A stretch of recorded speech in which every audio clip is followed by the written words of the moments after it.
वैसा ही ये धरती मां को भी अगर हम जरूरत से ज्यादा, पड़ोस वाला ज्यादा बोरी डालता है इसलिए मैं भी बोरी डाल दूं, इस प्रकार से अगर करते रहेंगे तो ये धरती मां हमसे रूठ जाएगी। यूरिया खिला खिला करके हमें धरती माता को मारने का कोई हक नहीं है। ये हमारी मां है, हमें उस मां को भी बचाना है। साथियों, आज बीज से बाजार तक भाजपा सरकार किसानों के साथ खड़ी, खेत के काम के लिए सीधे खाते में पैसे पहुंचाए जा रहे हैं ताकि किसान को उधार के लिए भटकना न पड़े।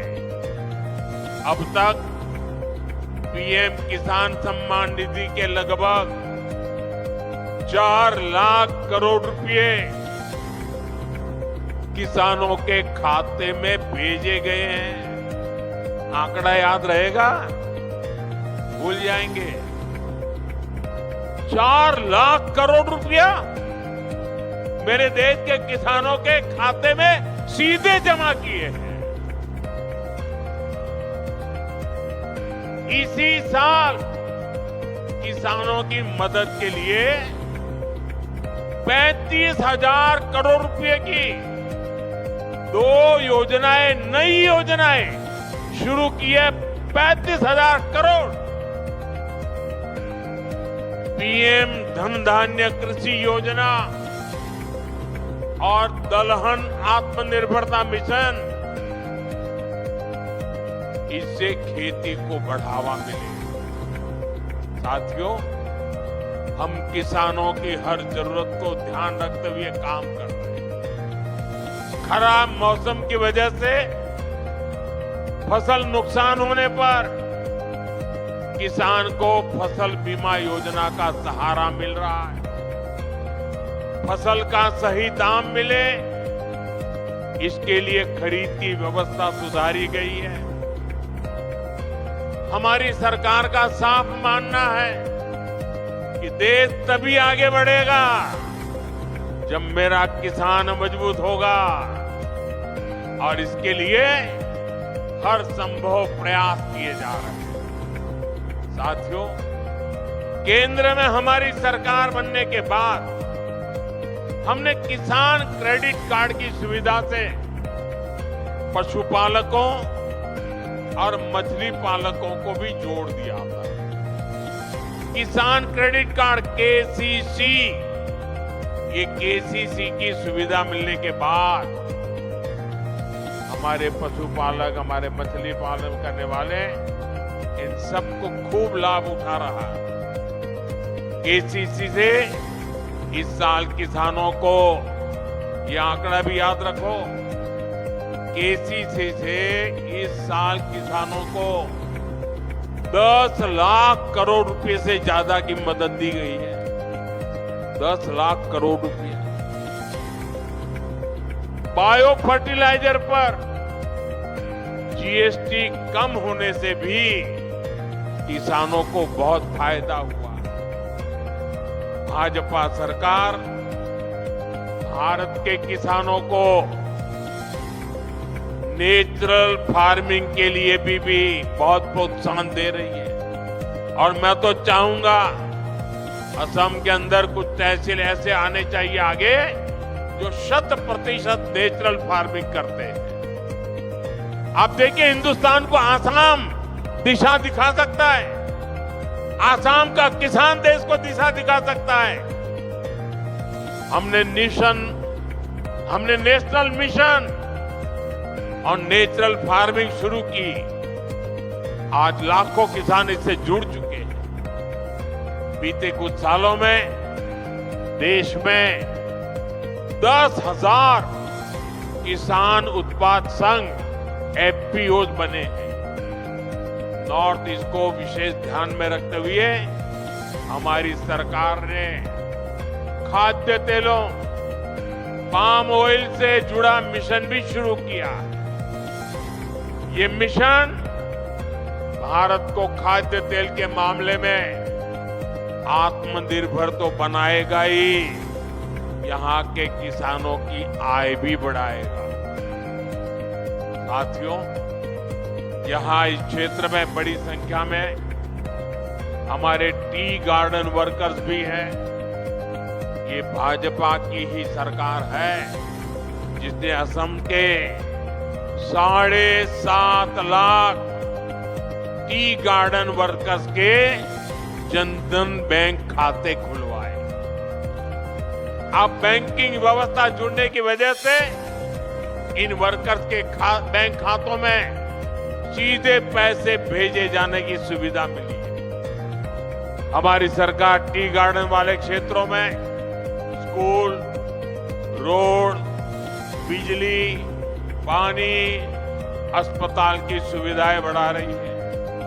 साथियों, हमारी सरकार सबका साथ, सबका विकास के मंत्र के साथ आगे बढ़ रही है।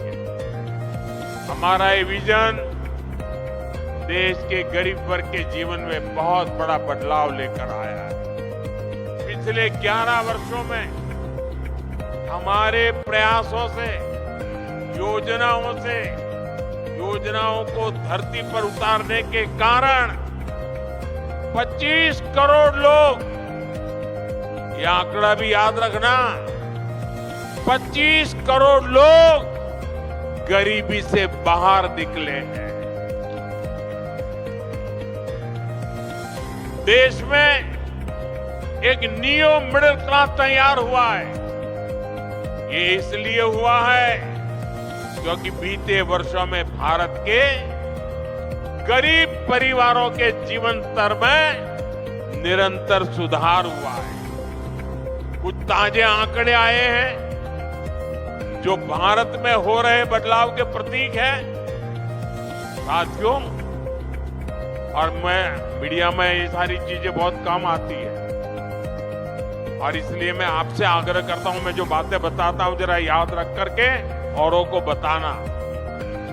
साथियों, पहले गांवों के सबसे गरीब परिवारों में 10 परिवार में से एक के पास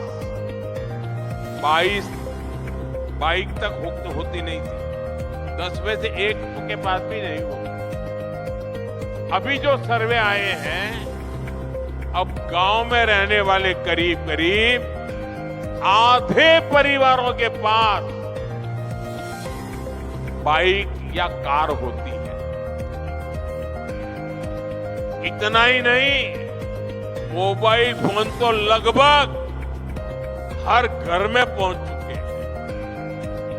फ्रिज जैसी चीजें जो पहले लग्जरी मानी जाती थी, अब ये हमारे नियो मिडिल क्लास के घरों में भी नजर आने लगी है।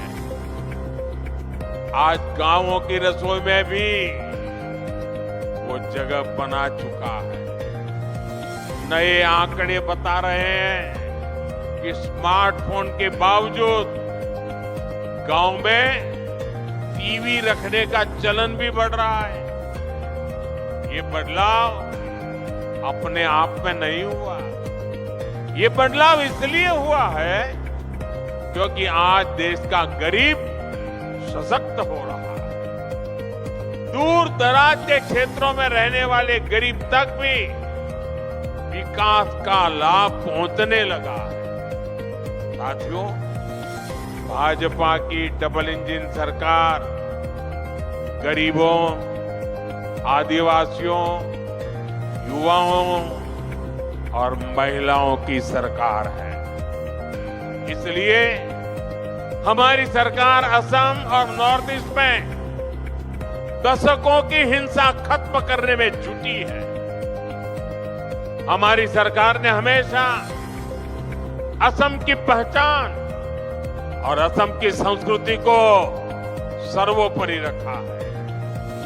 भाजपा सरकार असमिया गौरव के प्रतीकों को हर मंच पर हाईलाइट करती है। इसलिए हम गर्व से महावीर लसित बोरफुकन की 125 फीट की प्रतिमा बनाते हैं। हम असम के गौरव भूपेन हजारिका की जन्म शताब्दी का वर्ष मनाते हैं। हम असम की कला और शिल्प को, असम के गोमोशा को दुनिया में पहचान दिलाते हैं। अभी कुछ दिन पहले ही रशिया के राष्ट्रपति श्रीमान पुतिन यहां आए थे। जब दिल्ली में आए तो मैंने बड़े गर्व के साथ उनको असम की ब्लैक टी गिफ्ट किया था।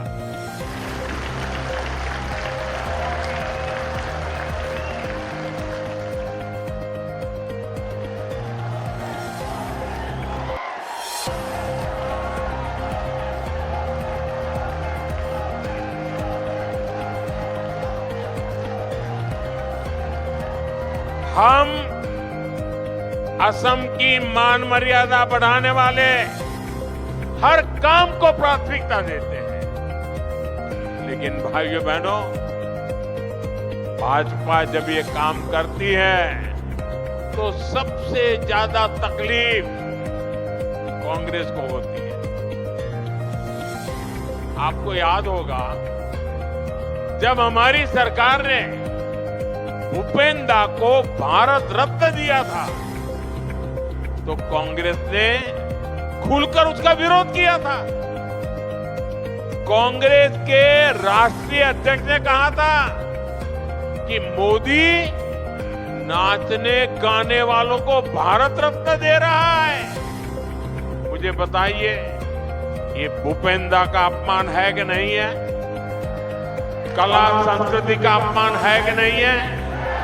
असम का अपमान है कि नहीं है? ये कांग्रेस दिन रात करती है अपमान करना। हमने असम में सेमीकंडक्टर यूनिट लगवाई तो भी कांग्रेस ने इसका विरोध किया। आप मत भूलिए, यही कांग्रेस सरकार थी जितने इतने दशकों तक टी कम्युनिटी के भाई बहनों को जमीन के अधिकार नहीं मिलने दिए।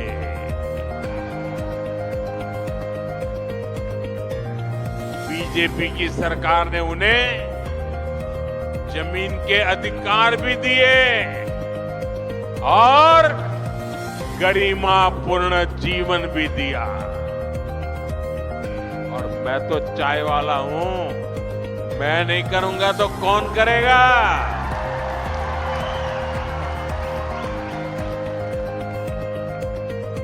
ये कांग्रेस अब भी देश विरोधी सोच को आगे बढ़ा रही है। ये लोग असम के जंगल, जमीन पर उन बांग्लादेशी घुसपैठियों को बसाना चाहते हैं जिनसे उनको वोट बैंक मजबूत होता है। आप बर्बाद हो जाए उनको इनकी परवाह नहीं है, उनको अपनी वोट बैंक मजबूत करनी है। भाई बहनों, कांग्रेस को असम और असम के लोगों से, आप लोगों की पहचान से कोई लेना देना नहीं है। इनको केवल सत्ता, सरकार और फिर जो काम पहले करते थे वो करने में इंटरेस्ट है। इसलिए इन्हें अवैध बांग्लादेशी घुसपैठिए ज्यादा अच्छे लगते हैं। अवैध घुसपैठियों को कांग्रेस ने ही बचाया और कांग्रेस ही उन्हें बचा रही है। इसलिए कांग्रेस पार्टी वोटर लिस्ट के शुद्धिकरण का विरोध कर रही है। तुष्टीकरण और वोट बैंक के इस कांग्रेसी जहर से हमें असम को बचाकर रखना है।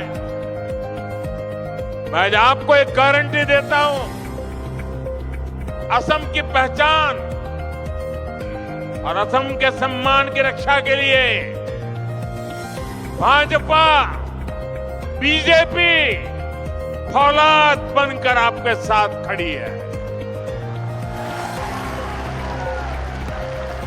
साथियों, विकसित भारत के निर्माण में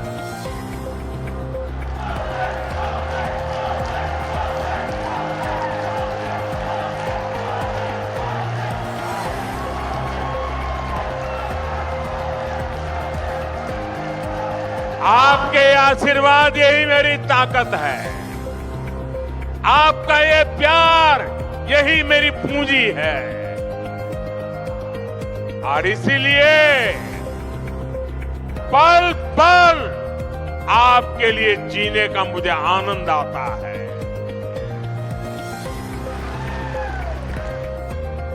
विकसित भारत निर्माण में पूर्वी भारत की हमारे नॉर्थ ईस्ट की भूमिका लगातार बढ़ रही है। मैंने पहले भी कहा है कि पूर्वी भारत भारत के विकास का ग्रोथ इंजन बनेगा। नाम रूप की ये नई यूनिट इसी बदलाव की मिसाल है। यहां जो खाद बनेगी वो सिर्फ असम के खेतों तक नहीं रुकेगी, ये बिहार, झारखंड, पश्चिम बंगाल और पूर्वी उत्तर प्रदेश तक पहुंचेगी। ये कोई छोटी बात नहीं है। ये देश की खास जरूरत में नॉर्थ ईस्ट की भागीदारी है। नामरूप जैसे प्रोजेक्ट ये दिखाते हैं कि आने वाले समय में नॉर्थ ईस्ट आत्मनिर्भर भारत का बहुत बड़ा केंद्र बनकर उभरेगा। सच्चे अर्थ में अष्टलक्ष्मी बनकर के रहेगा। मैं एक बार फिर आप सभी को नए फर्टिलाइजर प्लांट की बधाई देता हूं। मेरे साथ बोलिए, भारत माता की, भारत माता की। और इस वर्ष तो वंदे मातरम के 150 साल हमारे गौरवपूर्ण पल। आइए हम सब बोले, वंदे वंदे वंदे वंदे वंदे वंदे वंदे वंदे वंदे।